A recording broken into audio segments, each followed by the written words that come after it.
नमस्कार, मैं एकता गुप्ता और आप देख रहे हैं हंगामा टाइम्स न्यूज। आइए रुक करते हैं उत्तर प्रदेश की बड़ी खबरों की ओर और ताजा खबरों के लिए अभी तक अगर आपने सब्सक्राइब नहीं किया हंगामा टाइम्स तो सब्सक्राइब करिए और बेल आइकन दबाना ना भूलें।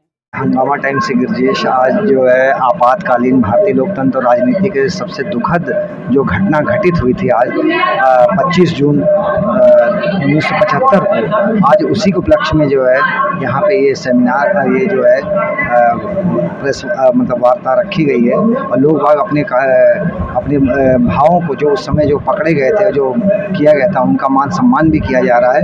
और आदरणीय ओम ब्रजेश पाठक जी भी आए हुए हैं और जो उन्होंने अपने वक्तव्य कहे हैं उसके बारे में, लोकतंत्र के बारे में कैसे रक्षा की गया है उसके बारे में बताया गया है। मैं यहाँ से लखनऊ बीजेपी मुख्यालय से मैं गिरजेश जायसवाल, हंगामा टाइम्स से। नमस्कार सर। ये आपातकालीन के ऊपर सर आज जो मनाया जा रहा है दिवस, उसके ऊपर क्या कहना चाहेंगे सर? देखिए, आपातकाल इस देश के लिए एक काले धब्बे के समान है और वास्तव में तत्कालीन प्रधानमंत्री इंदिरा गांधी के द्वारा जिस प्रकार से दमनकारी नीतियों को लागू करते हुए देश में आपातकाल की घोषणा की गई और जिस प्रकार से अभिव्यक्ति की स्वतंत्रता का अधिकार और जीवन का अधिकार को समाप्त कर दिया गया था, संविधान का अनुच्छेद 19(1)A से लेकर 19(1)G तक की और आर्टिकल 21 की सारी स्वतंत्रताएं खत्म कर दी गई थी व्यक्ति की। तो जिस प्रकार से आम जनता को जेलों में ठूस दिया गया था और अपना एक छत्र राज कायम किया गया था, डिक्टेटरशिप की ऐसी परिकल्पना औरंगजेब के बाद कहीं नहीं मिलती है। कांग्रेस पार्टी को सदा इस देश का बेड़ा गर्क करने के लिए लोग याद रखेंगे और निश्चित तौर पे आपातकाल भी एक काला धब्बा इस देश पे। मैं भारत के यशस्वी प्रधानमंत्री आदरणीय नरेंद्र मोदी जी को हृदय से साधुवाद देता हूं कि वो कम से कम उस समय के जो लोकतंत्र रक्षक सेनानी थे, उनके लिए, जो लोकतंत्र सेनानी थे हमारे, उनके सम्मान के लिए जगह जगह भारतीय जनता पार्टी के द्वारा कार्यक्रम आयोजित किया जा रहा है। निश्चित तौर पे आज लोकतंत्र जीवित है तो हम सब जीवित हैं और आज इन्हीं महापुरुषों का रण जीता, आज उनका सम्मान हो रहा है। मैं इसके लिए भाजपा संगठन को बधाई देता हूँ।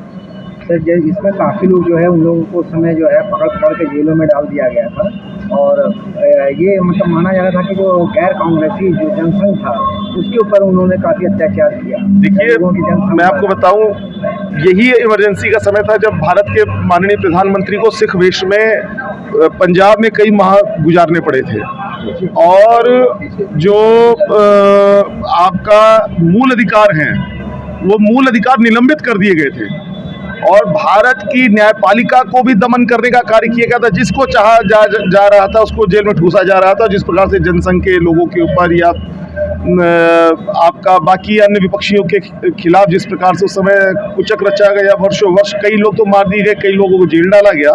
तो ये निश्चित तौर पे सदैव याद दिलाता रहेगा कि जब भी व्यक्ति वर्ष 1975 को याद करेगा तो कांग्रेस का इतिहास को उठाएगा तो निश्चित तौर पे ये काला धब्बा एक भारत के ऊपर, भारत के स्वर्णिम इतिहास के ऊपर एक काले धब्बे के रूप में इसको याद किया जाएगा।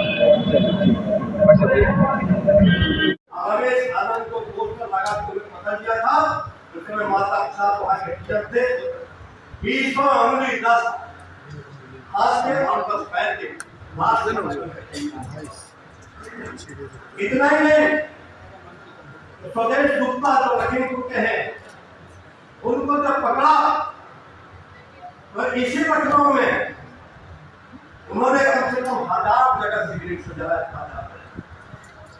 किशन के महानगर के प्रचारक थे।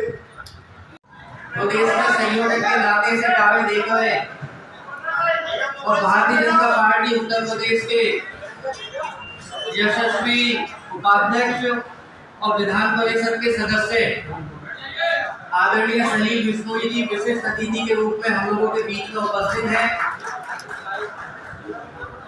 महानगर के बड़े ही लोकप्रिय अध्यक्ष और नवनिर्वाचित विधान परिषद के सदस्य आदरणीय मुकेश शर्मा जी भी हम लोगों के बीच में उपस्थित हैं। मैं मंचासीन सभी अतिथियों से निवेदन करूंगा कि अपने महापुरुषों के चित्रों पर माल्यार्पण और पुष्पांजलि दीप प्रज्वलन करके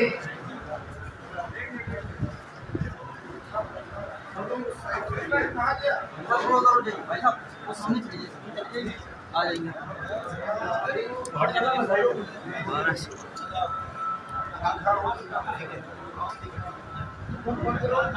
वंदे मातरम गाने के लिए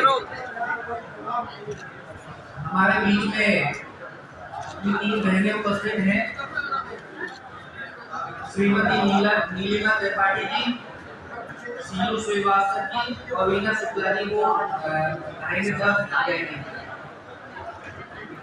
भाई साहब कैसे हटा दीजिए ना, थोड़ा सा उनका चेहरा नहीं आ रहा ऐसा थोड़ा पीछे है। किनारे हो जाइए, आज इधर आइए।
भारत माता की जय, भारत माता की जय।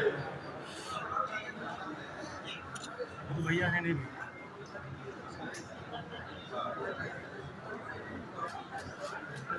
कहाँ हो भैया?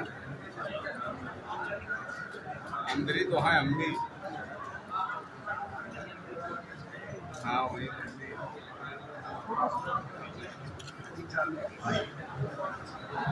मेरा सभी कार्यकर्ताओं से आग्रह है कि वंदे मातरम के लिए अपने अपने स्थानों पर खड़े हो जाएं। ये आगे का इसका छोड़ो, आप लोग सेल्फी की पीछे आ जाओ भैया, ना बता दीजिए। ये पीछे आ जाओ सब लोग।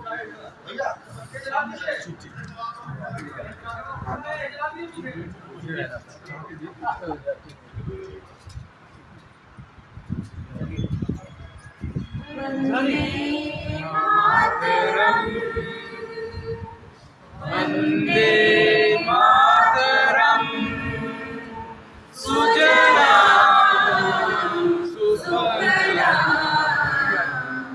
मनयज शीतलां सस्यश्यामलां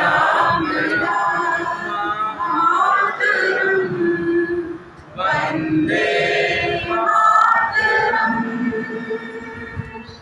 वंदे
लगातार याद किया जाता रहा है।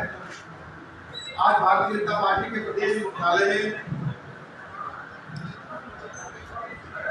लोकतंत्र सेनानियों के सम्मान समारोह को आयोजित किया गया। ऐसे भव्य कार्यक्रम में हमारे बीच में उपस्थित हैं हम सबके अभिभावक आदरणीय भारत दीक्षित जी, भारतीय जनता पार्टी के प्रदेश उपाध्यक्ष आदरणीय संजीव बिश्नोई जी, महानगर के यशस्वी अध्यक्ष सदस्य विधान परिषद आदरणीय मुकेश शर्मा जी, हमारे छोटे भाई आदरणीय मनीष दीक्षित जी, आदरणीय राकेश जी, आदरणीय अमित जी, आदरणीय राजेंद्र तिवारी जी, आदरणीय रमाशंकर त्रिपाठी जी, उपस्थित सभी भाइयों तथा बहनों, पत्रकार मित्रों, आज भी जब हम राजनीतिक व्यक्ति समाज के किसी कार्यक्रम में जाते हैं और जब कोई अधिकारी या कोई नेता ऐसी अराजकता की बात करता है तो हम लोग कह देते हैं कि इमरजेंसी तो लगी नहीं है, बोलचाल की भाषा में, या हमें कुछ भी कहने का अधिकार है। मित्रों में पूर्व वक्ताओं ने विस्तृत रूप से अपने विचार व्यक्त किए हैं, अपने संस्मरण भी सुनाए। आजादी की लड़ाई सड़कों पर चली, देश की आजादी के रणबांकुरों ने हंसते हंसते फांसी के फंदे को चूमा,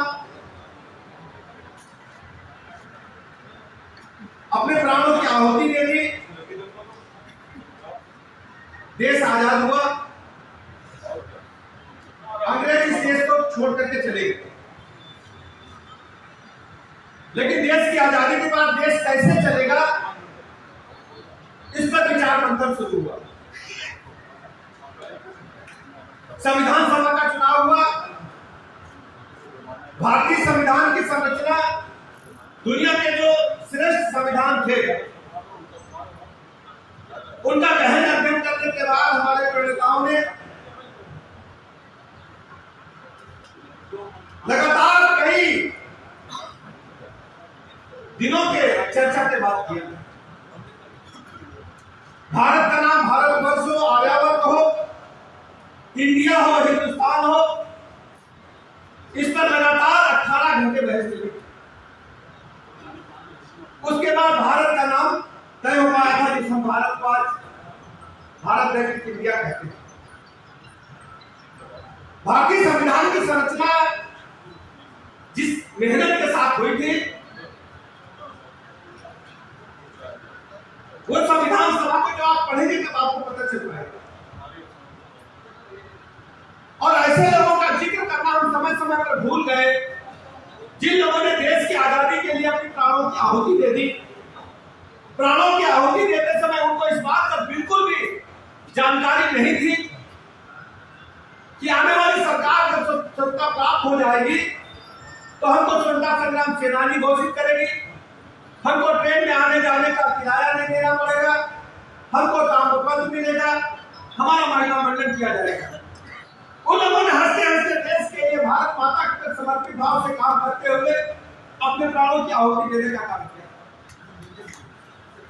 कांग्रेस पार्टी ने देश की आजादी की लड़ाई को अपने नाम लिखवाने का काम किया, जबकि असली कांग्रेस पार्टी जो थी उसका गठन हमने किया था जो स्वयं एक अंग्रेज था। और उसके बाद महात्मा गांधी जिधर कांग्रेस को नचाते थे उधर कांग्रेस चल गई।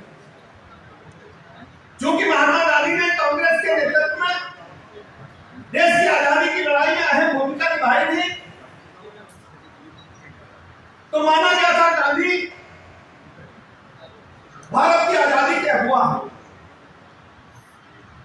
लेकिन वर्तमान में जो गांधी लोग हैं इनका महात्मा गांधी से कोई लेना देना आसपास भी नहीं। भारतीय लोकतंत्र में ढेर सारे विद्वान लोग हैं जिन लोगों ने भारतीय इतिहास की संरचना की है, लिखा है।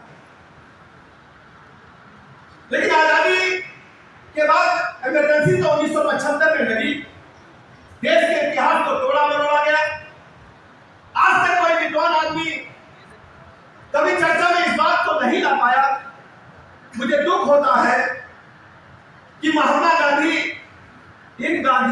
लेना देना नहीं रखते थे। उनके तत्कालीन राजपाट को चलाने में नेहरू जी ने मदद की थी, वो गांधी नहीं। लेकिन इन लोगों को अच्छी तरह पता था कि महात्मा गांधी के नाम को अगर हम लोग चुरा लेंगे तो देश के भोले वाले लोग हमको अपना आशीर्वाद देंगे और हम लगातार सत्ता पर काबिज करेंगे। इंदिरा गांधी कांग्रेस के बंटवारे के बाद देश की प्रधानमंत्री बनी और प्रयागराज वर्तमान में तत्कालीन इलाहाबाद से चुनाव लड़ी। बहुत ही वरिष्ठ समाजवादी नेता रामनारायण जी के खिलाफ चुनाव लड़े थे। 12 जून 1975